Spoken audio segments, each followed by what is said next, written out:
है ना कि वो पाकिस्तान के दुश्मन हैं और उस दुश्मनी में वो इस हद तक चले गए हैं कि अफगानिस्तान इस वक्त प्रॉक्सी का किरदार आज नहीं अदा कर रहा।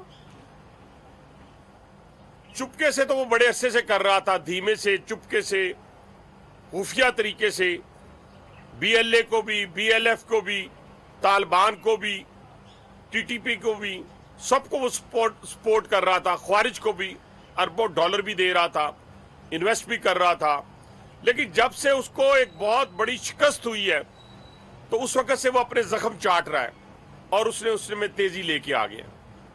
अब आ जाए बानी पीटीआई पे जिसको ज़हनी मरीज करार दिया गया है, और उसकी बहनों पे आ जाएं, उसकी पूरी फैमिली पे आ जाएं कि एक उनके जो बच्चे हैं वो अफगानिस्तान के मीडिया पे बैठे हुए हैं, उसके सोशल मीडिया के ऊपर, उसके इलेक्ट्रॉनिक मीडिया के ऊपर बहनें जो हैं हिंदुस्तान के साथ बैठी हुई हैं। कोई क़यामत आ गई है? क्या हुआ है?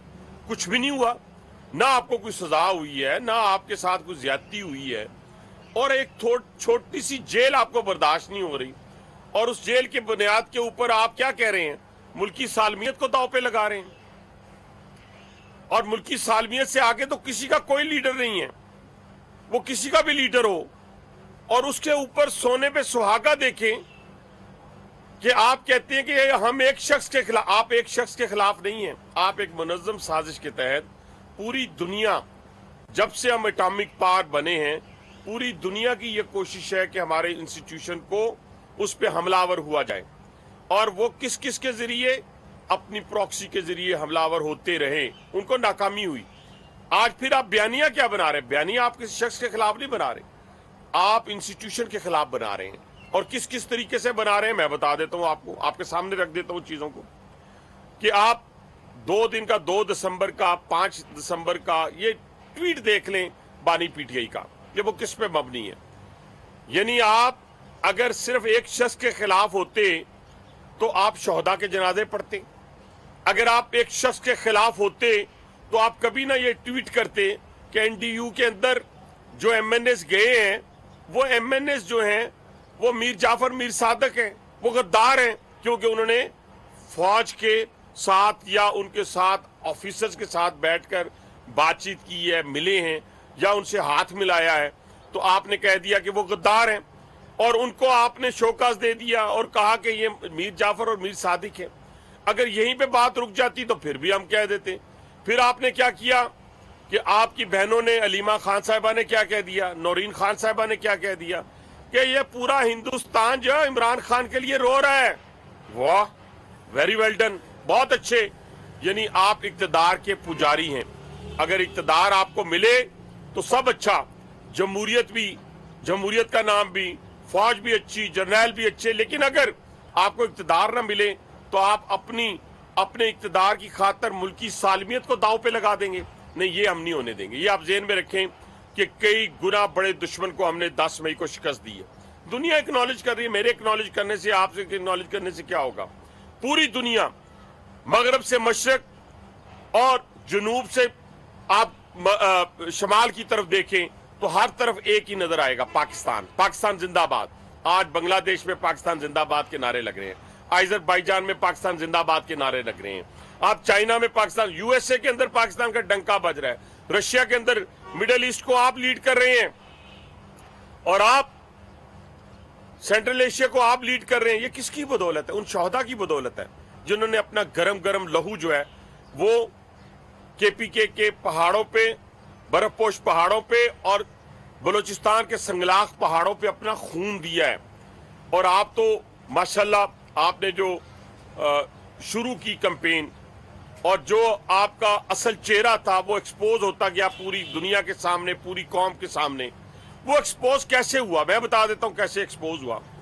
कि आपने अपने हीरोज को निशाना बनाया। हमेशा आप अगर एक फौज के एक शख्स के खिलाफ होते तो कोई बात नहीं थी, मुखालफत होती है। आपने तो शोहदा के मुजस्समों को तोड़ा, आपने तो शोहदा के मुजस्समों को तोड़ा, आपने तो जीएचक्यू पे हमला किया, आपने तो कोर कमांडर हाउस को जलाया, आपने तो वो साजिश की जो दुश्मन ख्वाहिश रखता था कि अंदर इंस्टीट्यूशन के अंदर से बगावत जो है वो बर्पा की है। इसके शवाहिद मौजूद हैं, इसके एविडेंस मौजूद हैं। और बाप किसका क्या है आपको पता है, मैं नहीं जानना चाहता था। लेकिन अब खुल के बातें करनी पड़ेंगी। मैं कह सकता हूं आज, मैं तर्जमानी करूंगा, क्यों ना करूंगा, मैं फ्रंट फुट पे खेलूंगा। मैं आज ये मौका है हमारे पास, क्योंकि हमें अपनी माओ, बहनों और बेटियों की चीखों की आवाज आ रही है आज भी, जो स्वात में आई थी।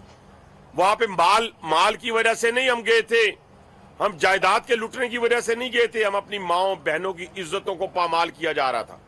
उनकी चीखें जब हमने सुनी पाक फौज ने, तो वहां पहुंची, अपनी माओ बहनों और बेटियों की इज्जतों को बचाने के लिए पहुंची।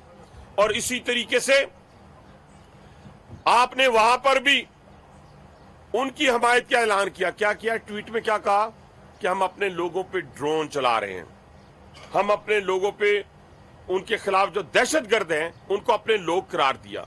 वो दहशतगर्द जो मेरी माओ बहनों और बेटियों की इज्जतों को पामाल करते हैं, जो मेरे हेडक्वार्टर्स के ऊपर हमलावर होते हैं, जो मेरी पुलिस के ऊपर हमलावर होते हैं, जो एफसी के ऊपर हमलावर होते हैं, उनको आपने कहा कि ये हमारे भाई हैं। ये ट्वीट पढ़ ले उनका, उस ट्वीट के अंदर लिखा हुआ है। और फिर ये भी कह दिया कि अपने साथियों के मुतल्लिक ये गद्दार हैं और ये है वो फलां है। मेरा कहने से मुराद यही है कि आपके वालिद साहब क्या थे पूरी दुनिया को मालूम है, और आप क्या हैं वो आपको भी पूरी दुनिया को मालूम। मैंने किया था केस आपके खिलाफ, और ये अगर कब्ल वक्त उस वक्त मेरी बात को सुन लिया जाता तो शायद आज मुमलकत खदादत पाकिस्तान को इस नासूर से निजात मिल जाती। क्या था? मैंने कहा था हिंदुस्तान के पैसा पीटीआई को आ रहा है, मैंने कहा था कि इजराइल का पैसा आ रहा है, साबित भी हुआ। वो जो मैंने फॉरेन फंडिंग केस का मैं लेके गया था सुप्रीम कोर्ट, जहां पे फैसिलिटेटर बना था साकिब निसार और उसके साथी, वो देखें कि आज अगर उस वक्त ये फैसला हो जाता और ये डिस्क्वालीफाई हो जाता और झूठा और जाली सादक और अमीन ना कहलाया जाता, तो मुमलकत खुदादाद पाकिस्तान में ये अनारकी ना होती, ये दहशतगर्दी ना होती, ये सियासी अदम इस्तेहकाम ना होता, ये मुआशरती तौर के ऊपर एक दूसरे का बिगाड़ ना होता। तो जनाब के वालिद साहब की किस तरह करप्शन से निकाले गए और फिर कैसे आपने लोगों के मालो दौलत पे जो है वो डाकने। तो आप सब्र करें। इस पाकिस्तान के अंदर बहुत सारे लीडर्स हैं, वो जला वतन हुए, फांसी चढ़ गए, किसी का भाई जो है वो दियारे गैर में मारा गया, किसी का भाई अपनी हुकूमत के अंदर मुल्क में मारा गया, खुद दहशतगर्दी का शिकार हो गई, बाप फांसी चढ़ गया। लेकिन ये हालत नहीं हुई कि वो इंडियन चैनल्स पे बैठ के और अफगानिस्तान के अंदर बैठ के पाकिस्तान के लिए वो जो है और पाकिस्तान की सालमियत के दर पे हो जाए। और न ही ये बात हुई कि कोई जला वतन हुआ।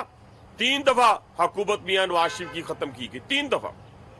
आप देखें, बेटी को गिरफ्तार किया गया बाप के सामने, वजीर आजम जो आज के वजीर आजम है उनको जेल में डाला गया, उनके बेटे को जेल में डाला गया।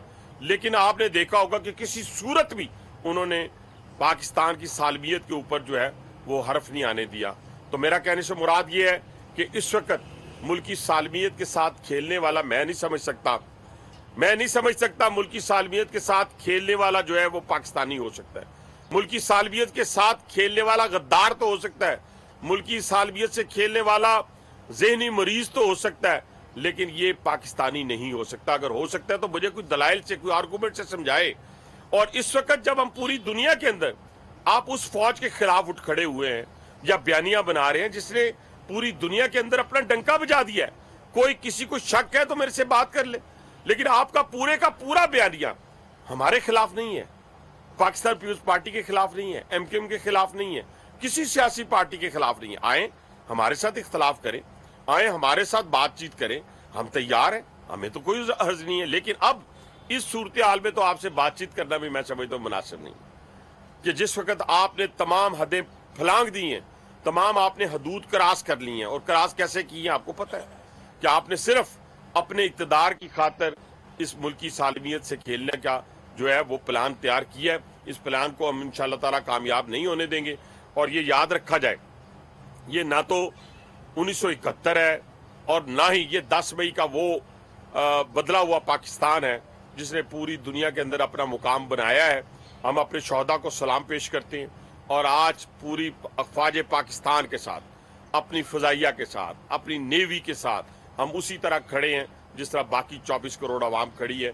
जैसे 10 मई में खड़े थे, आज भी उसी तरीके से खड़े हैं। लेकिन आपके इस बयानिए को इंशाअल्लाह ताला हम कामयाब नहीं होने देंगे। पाकिस्तान ता क़यामत ताबिंदा और पाइंदा रहेगा। लेकिन मैं ये आपसे कहना चाहता हूं कि आपका लीडर ऑफ द अपोजिशन कौन है जिसको आपने नामजद किया? आपका पार्लिमानी लीडर कौन है सेनेट के अंदर? यानी आपने अपनी पूरी पार्टी को तबाह बर्बाद कर दिया। आपकी पार्टी के अंदर की लड़ाइयां हैं जिसको आप बाहर लेके आना चाहते हैं। एग्जॉस्ट हो गए हैं आप, और बाहर आके आप बात कर रहे हैं, क्या कह रहे हैं? अपनी पार्टी से नजर हटाने के लिए आपके पास तो ना लीडर ऑफ द अपोजिशन रहा, ना पार्लिमानी लीडर रहा, और ना ही इस मुल्क के अंदर सियासत करने के लिए आपका कोई नजरिया रहा। आपका नजरिया एक ही रहा कि मुझे इक्तदार मिल जाए। इक्तदार आपको उसी वक्त मिलेगा जब आप इलेक्शन के जरिए इस पाकिस्तान में आएंगे और इलेक्शन जीतेंगे। लेकिन ये मुमकिन अब मुझे नजर नहीं आता। जो आपकी हरकत व सकनात हैं, इसमें आपके मुकद्दर में लिख दिया गया है। अभी जो मेन, मैं बार बार कह रहा हूं कि जो मेन साजिश थी जो आपने तैयार की थी 9 मई के हवाले से, उसके तमाम एविडेंस इकट्ठे हो चुके हैं। मैं समझता हूं कि उसका भी जल्द अंजाम होने वाला है, जल्द फैसला होने वाला है, और फैसले की रोशनी में जो भी सजा किसी को, मैं नहीं कहता किसी को जबरदस्ती सजा दी जाए, लेकिन किसी को अब मुल्क की सालमियत से खेलने की इजाजत भी ना दी जाए। बहुत शुक्रिया, थैंक यू।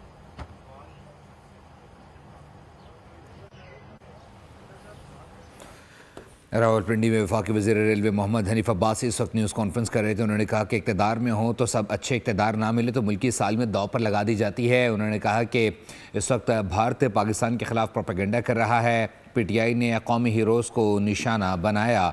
कोई रहनुमा मुल्क की सालमियत से बड़ा नहीं हो सकता। PTI ने GHU पर हमला किया। सब्सक्राइब करें और बेल दबाएं ताकि कोई खबर रह न जाए।